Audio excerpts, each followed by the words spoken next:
Folks, we're putting on our weird hats today to make an absurd idea a reality. Because ladies and gentlemen, this is Dev Diary, a series where I try to make my own video games. So if game dev videos are your thing, consider subscribing to the channel and turn on notifications so you don't miss future videos. Today we are merging a life sim with a deck builder. So when the game begins, the player is given a deck of 5 cards for 3 different actions: move, interact, and punch. 4 cards are drawn and then the rest of the game is loaded.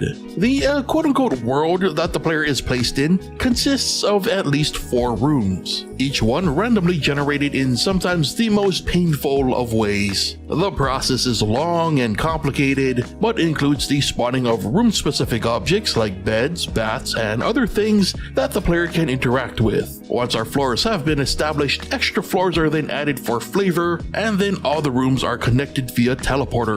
And as random as the object placement may seem, just getting to this point where everything is technically accessible was surprisingly elaborate. But with everything finally generated and loaded, it was time to begin our life simulator deck builder. So have you ever heard of the idiom, playing the cards you're dealt? Well, our game takes that literally, as the player can only do what their current hand allows them to, which is displayed to the right of the screen. So for example, if the player does not have a move card in their hand, they cannot move their character, and this is checked every single time that the player does an action. But if the player does have a card for that action, we then check for requirements. For example, moving requires not walking into a wall or objects, and interacting/punching requires an object to be a valid move. If all requirements are passed, the player can finally take their action. And what actions the player should be doing is based on their current goal. There are 10 goals in total, ranging from interacting with things, moving around, or punching something.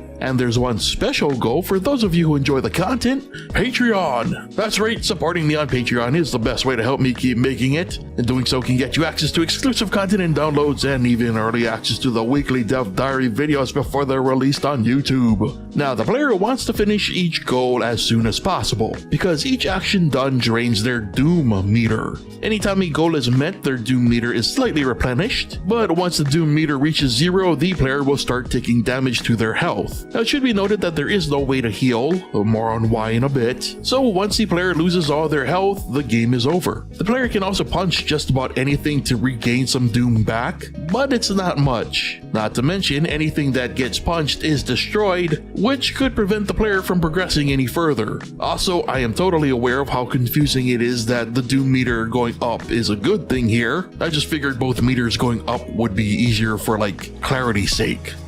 Anyway, available actions are cycled through the player's deck, similar to our recent Deck Squirts game. And you may be asking yourself a very obvious question here: what if bad RNG means the player can't do anything? Well, instead of taking an action, the player can wait. This will still incur some doom, but will also allow the player to draw a new card to replace a random card in their hand. Each time the player completes their list of tasks for the day and sleeps, the world is reset and everything but the player's deck is randomized. And speaking of the player's deck, a random action card also gets added to their deck at the start of each day. This was also where the player was meant to manage their deck, because again, this was supposed to be a life sim deck builder. But look, like a lot of projects, I ran out of time. This time around, it wasn't due to a mechanical issue, but a design issue. There was just way too much left to add while still keeping on schedule. In fact, some things were even pared down. For example, the player was also meant to be able to do things like eat spiders or drink water, or eat out of a fridge,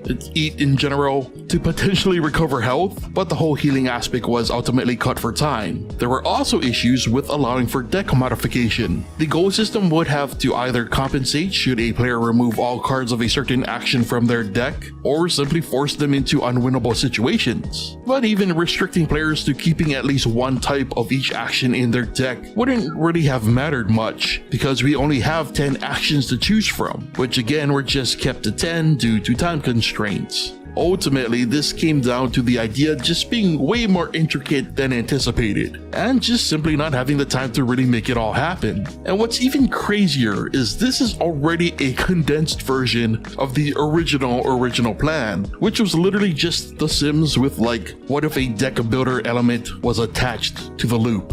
It was very ambitious. Though despite or maybe because of the cuts, the results were somewhat bleak and kind of frustrating to play, and I kinda liked it.